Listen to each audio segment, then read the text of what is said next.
There is a theory called self-determination theory, or SDT, which suggests that well-being is enhanced when people engage in activities that promote autonomy, competence, and relatedness, elements that align more with Aristotelian or Epicurean principles than with the Cyrenaic hedonism. Self-determination theory is a broad framework for understanding the factors that facilitate or hinder intrinsic motivation, autonomous extrinsic motivation, and psychological wellness. As an organistic theory, SDT posits that people are inherently inclined toward psychological growth, integration, and connection with others. However, these tendencies are not automatic. They require supportive conditions to thrive. SDT specifically argues that for healthy development to occur, individuals need support for their basic psychological needs. Then there is a second science, neuroscience, which is also known as neural science. It is the scientific study of the nervous system, including its structure, function, development, and disorders. It's a multidisciplinary field that combines many other sciences, including biology, chemistry, mathematics, and psychology. At its most basic, neuroscience is the study of the nervous system, from structure to function, development to degeneration, in health and in disease. It covers the whole nervous system with a primary focus on the brain. Neurobiology of pleasure and reward. There is a neuroscientific research into the brain's reward system, which provides insights into how pleasure and pain influence human behavior. A key area of focus in affective neuroscience is understanding how the brain generates pleasure and other psychological components of reward, as reward plays a crucial role in daily life. Pleasure is fundamental to a normal sense of well-being, and the pathological loss of pleasure can be a devastating aspect of various affective disorders, including depression, schizophrenia, and addiction. A pleasant stimulus is often referred to as a rewarding stimulus, or simply a reward. However, it is important to remember that the actual reward resides in the active process of the brain and the mind that responds to the stimulus rather than the stimulus itself. Additionally, while reward may initially seem like a unitary process, it is in fact a complex phenomenon made up of several psychological components that correspond to distinct neurobiological mechanisms. Neuroscience also investigates how people regulate emotions and how these strategies affect well-being. Virtuous living, such as practicing moderation and self-control, which is key in Aristotelian ethics, could have measurable effects on brain activity related to emotional regulation and long-term well-being. There is another science called behavioral economics, which is the study of how psychological factors influence people's decisions and how these decisions often diverge from traditional economic theory. It examines how individuals make irrational economic choices and how emotions, social influence, and other factors shape those decisions. Combining elements of economics and psychology, behavioral economics seeks to understand why people behave the way they do in the real world. This approach contrasts with neoclassical economics, which assumes that individuals have well-defined preferences and make informed, self-interested decisions based on these preferences. One key area of interest in behavioral economics is decision-making and happiness.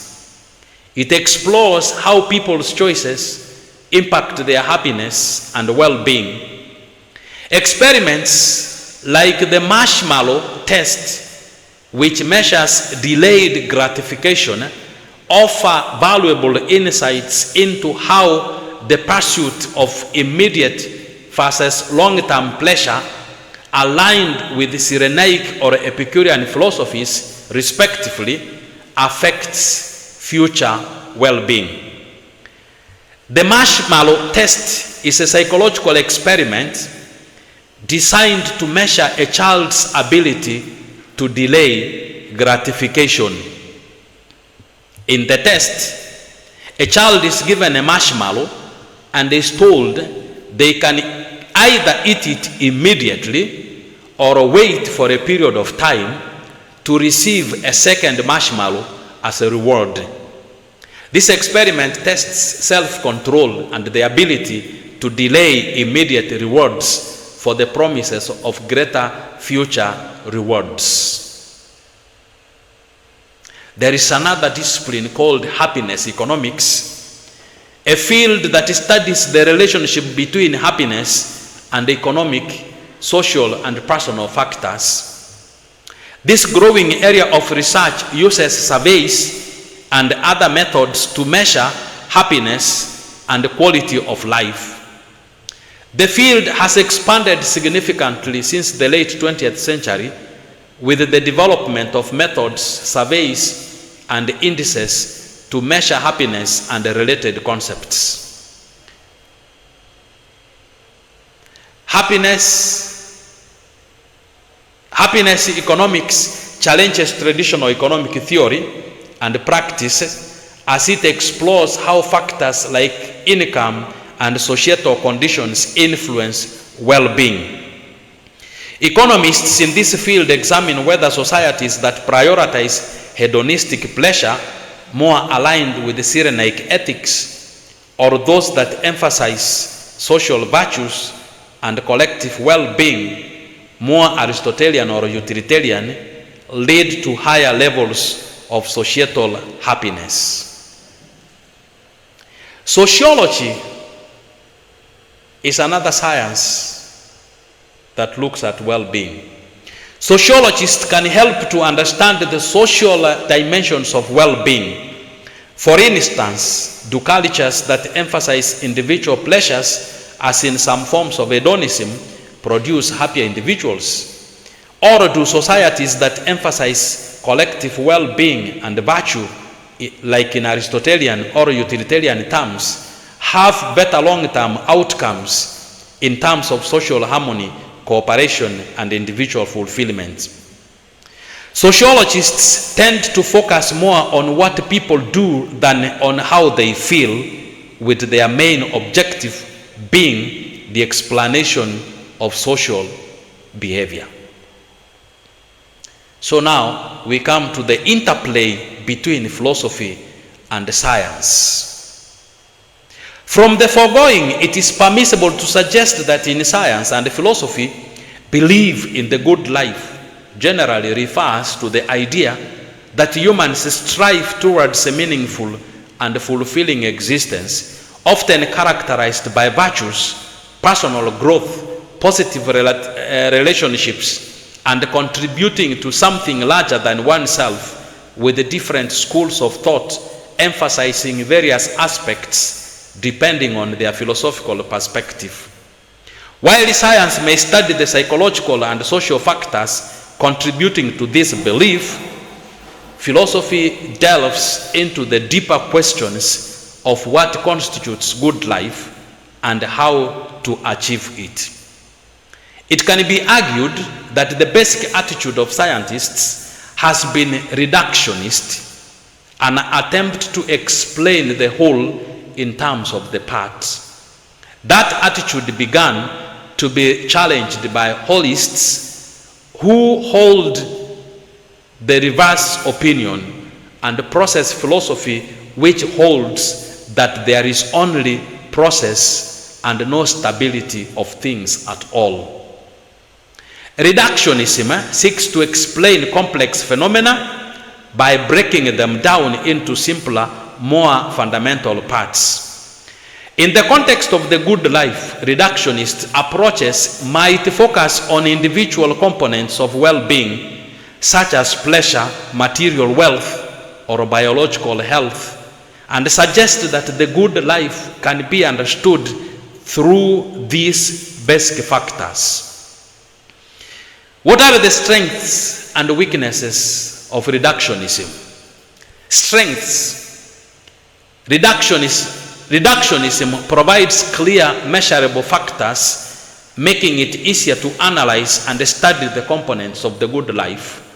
It aligns with scientific approaches, offering concrete data to guide understanding. As for its weaknesses, it tends to oversimplify the complexity of human experience, reducing the multifaceted nature of well-being to a few variables. It can neglect the importance of subjective experiences, emotions, and cultural influences that are integral to the good life. Holism, on the other hand, argues that the good life cannot be understood by simply analyzing its individual parts, as it is the sum of all these parts interacting within a broader context. In philosophical terms, holism suggests that well-being is shaped by a wide range of factors, including emotional, social, and spiritual dimensions, all interacting in complex ways.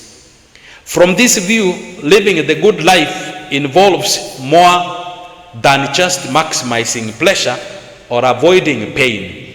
It encompasses living in harmony with others, contributing to society, and fulfilling one's potential. What are the strengths and weaknesses of holism?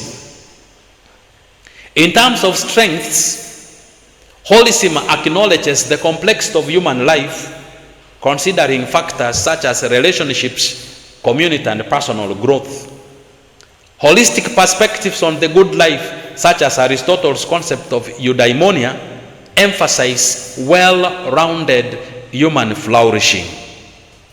As for its weaknesses, holistic approaches can be more difficult to operationalize and measure, making them harder to apply in empirical research.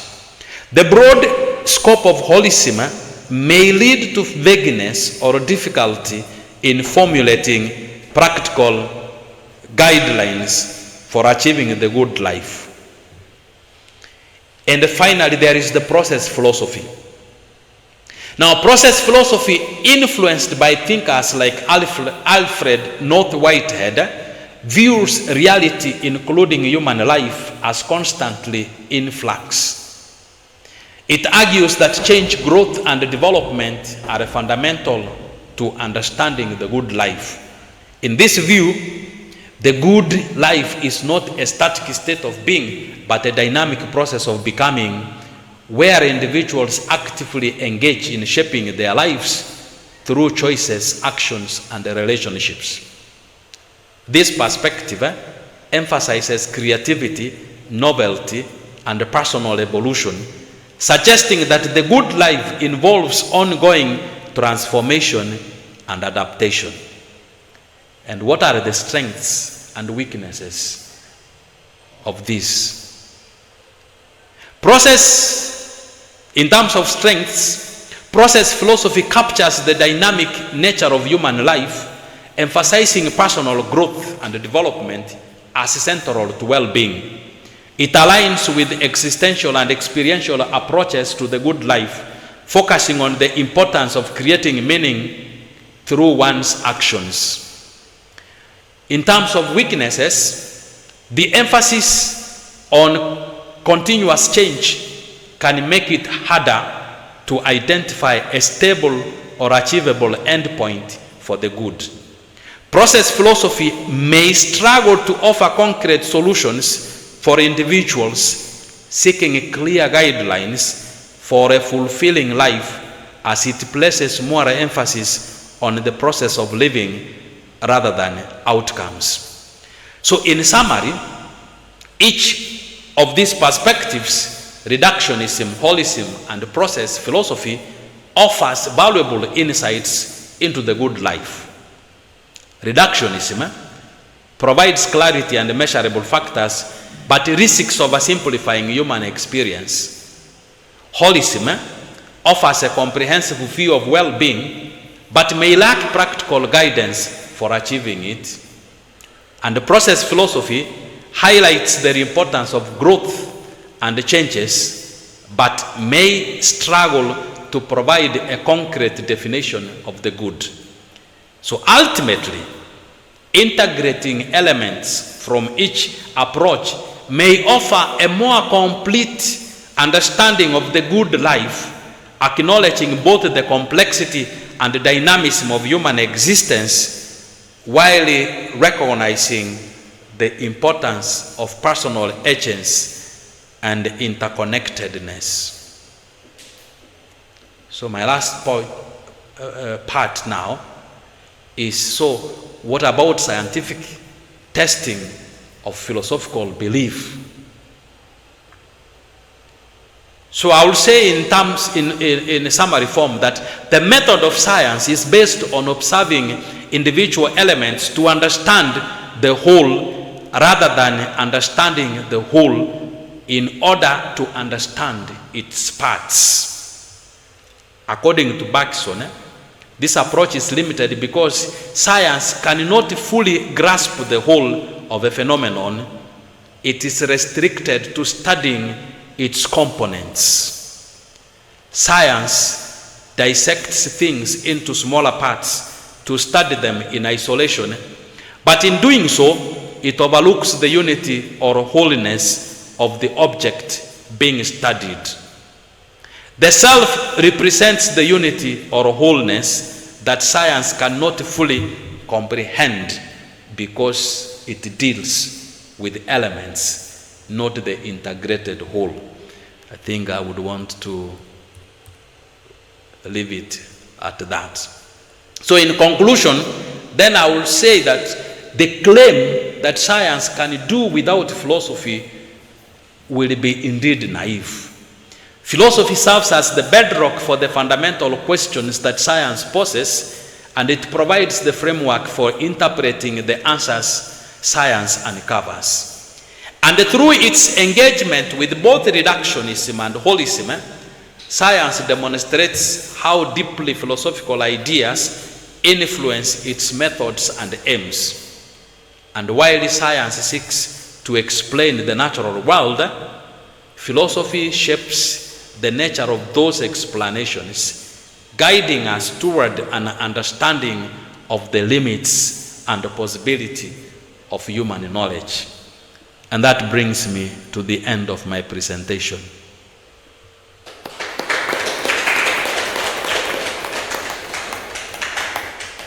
Okay, thank you very much, Doctor, for the wonderful presentation. This is how we clap up for the wonderful presentation. Okay, for the sake of time, I would allow one interaction from the audience. Maybe anyone to make a question, clarification, point of clarification, please, you're welcome. Anyone? Okay, welcome. Doctor, I appreciate your presentation. And recalling the point of your presentation, using science to test philosophical beliefs in brief.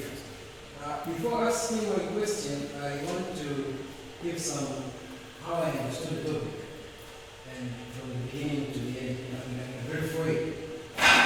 And my contribution on the topic, I've come to realize to my conclusion that as I was taught and as I believe, there are three sources of knowledge that help us to understand ourselves and the world, and that is philosophy, theology, and science. That's what I believe. In order to understand ourselves and the world, the person we need, you can use science, you can use philosophy, or you can use theology. And today we're discussing on two of them, philosophy and science. So based on that presentation, using science to test philosophical beliefs of good life.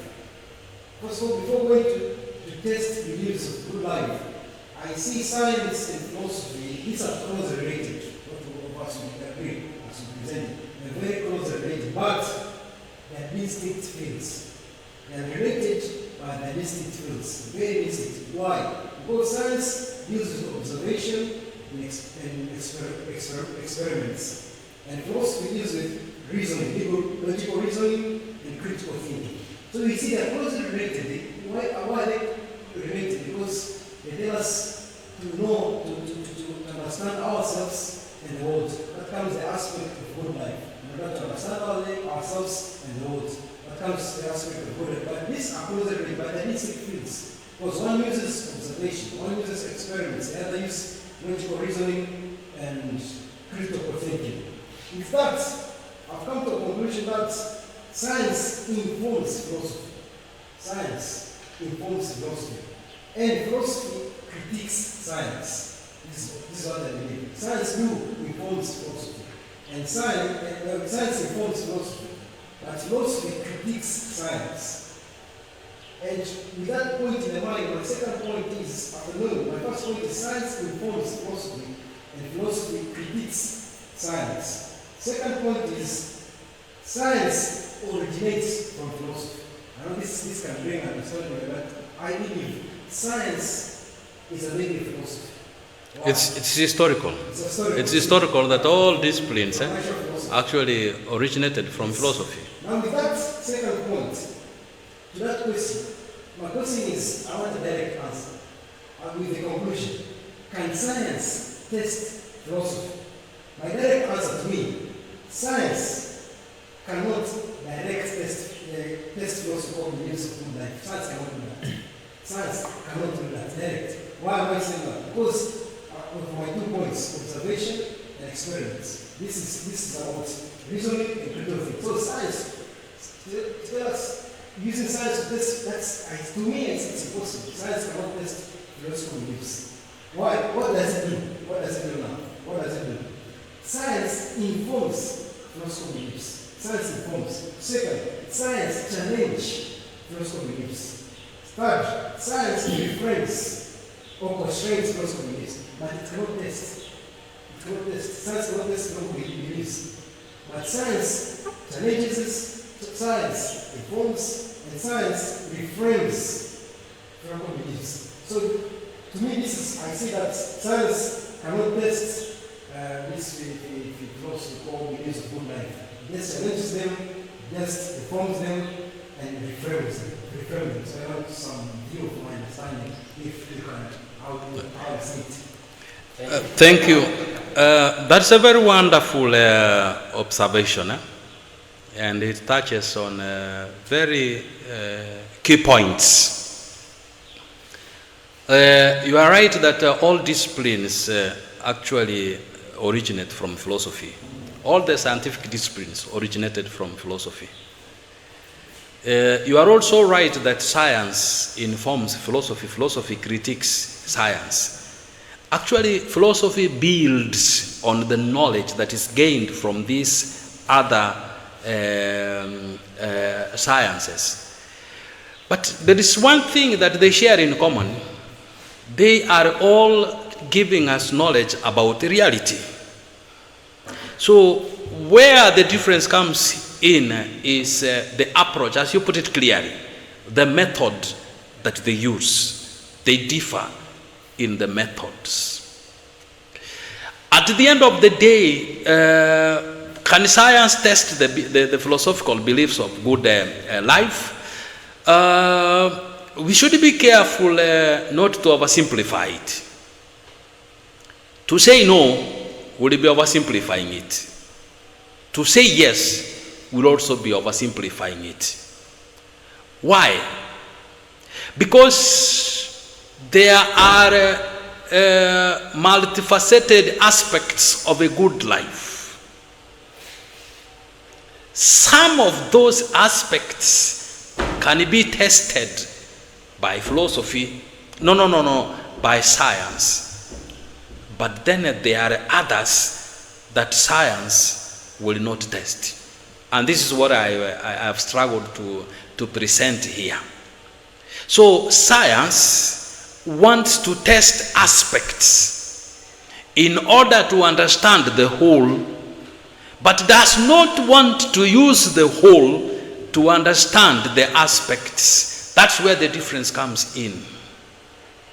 So when we finally ask about the meaning of the good life, science is not concerned with that. Science is concerned with the causes. These causes will touch only on some aspects. But really, what is the meaning of life? Philosophy, science is not concerned with the meaning, but it's concerned with the causes. So this is why I say to say no, it can't, will be an oversimplification. And to say yes would also be an oversimplification. So what is the balance? We have to be clear the aspects that science has been good at and the aspects that science cannot go to. Because science looks for the material, but this the good life goes beyond the material. We don't say that if you have the material things you are happy, because we know of people that are rich, but their lives are in chaos. They are ever unhappy. They have a good house. They decide with the good grills. They feel they are not secure, so they decide to put a good defense, a strong fence. Still, they find themselves insecure. They are not happy, so they want to reinforce it with this electric support on top. Still, they feel they are not secure. They hire a security officer, and they hire one who is good at using an arm. Still, they are not secure. They think of supporting him with the dogs. Still, they don't find themselves secure, and they end up putting CCTVs. But even with those, they are not secure. They choose to buy a gun. And even with the gun, they still can sleep 2 hours. The rest, they are awake. So those do not add up to the good life. But we know people who have been who have suffered a great deal, and yet we say they had a good life. So where's the good life? Is it material? Is it spiritual? There is a spiritual aspect, there is the material aspect. Science goes for the material aspect, can't go for the spiritual. I don't know whether it is direct, it has directly answered you, but that's what I would say. Oh, thank you very much. I wanted us to end with one interaction, but maybe a point of favor, I would ask Brother Francis Shirima to raise his question or interaction, and that will be a concluding remark or question to the doctor. Thank you. I really appreciate the presentation, and I agree with it very much. But I would also like to put an input or an insight from what I have been reading recently. Recently, I have been reading a book by Werner Heisenberg. It's titled Physics and Philosophy. And on the 5th chapter, which is titled The Development of Philosophical Ideas Since Descartes in Comparison with the New Situation in Quantum Theory. Now, what does Heisenberg tell us? He first tries to trace where did this division come, whereby people think the empirical sciences are so superior in a way that they can test all they should, test everything. He says the very man who brought the problem done it was René Descartes, whereby he was trying to put the material and the soul of the spirit like two distinct things and Separating them. And then he said, later on, scientists and philosophers came to make philosophies whereby we find better empiricism, rationalism, and such kind of things. Therefore, he says, actually, Descartes committed a very huge logical mistake in this, because actually, as we are discussing here, or as it was presented, the whole problem comes to the problem of how man can know, the knowledge we can have about reality. Therefore, what Descartes tried to do was to separate and say, well, I know maybe there is God, etc., and so forth. Therefore, what Heisenberg says is the discovery or the coming of quantum mechanics really challenged this Descartes belief. And one might think, well, this is all about physics. No.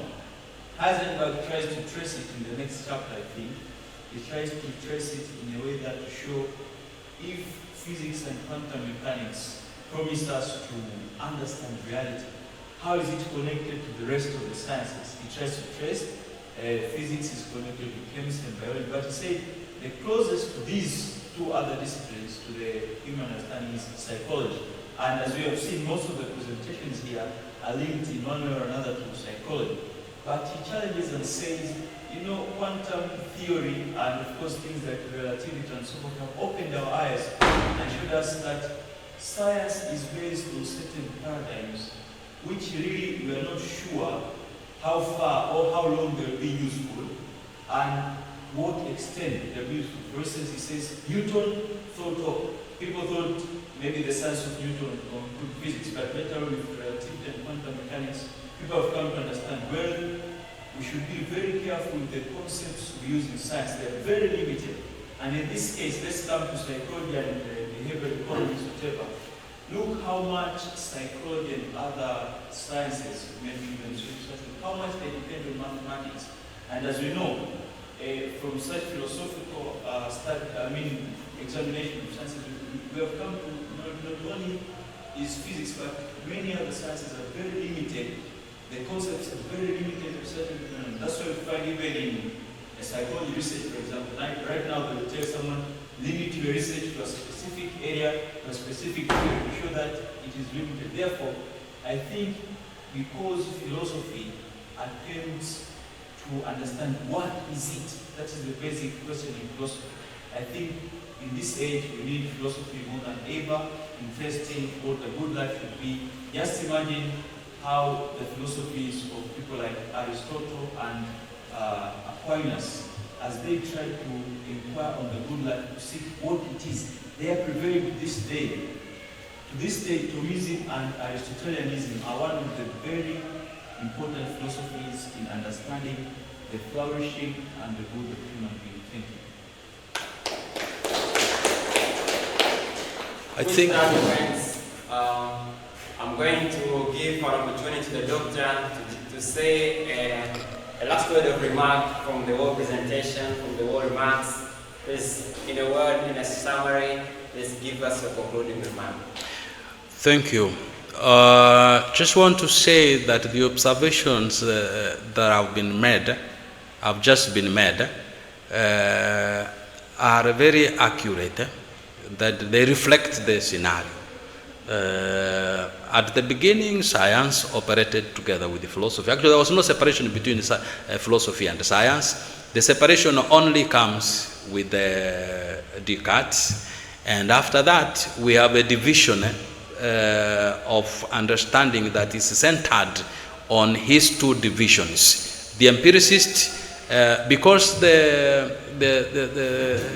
mind and the body are separated, so those who go for the body, they become the empiricists, and those who go for the mind, they become the rationalists. And that's how we have had the debates. They have continued up to today. And there is a struggle now to reunite the things. That's why now science is looking for the theory of everything. This theory of everything is what actually philosophy was doing at the beginning. So I appreciate those remarks, very good ones, and I love those observations. Now, something was raised about the topic. The topic was using science to test philosophical beliefs of a good life. Actually, the creator of this point like this is him. Now, mine, where he picked this from was this, and that's what I started from. That I had picked this from social media, and there the question was, is it possible to use science? So the question was, is it possible to use science? He found it more attractive to put it using science, which is the same, all the same, using science. And me, what I've argued here is that yes, we can use science to a certain extent, but not in every way. There are areas that it is limited, that it cannot approach. So I want to thank you for the opportunity to air these views. It has become quite interesting reading about this, and I've learned quite a number of things. And thank you for stimulating me to go deeper into this. You made me go deeper than I intended to go.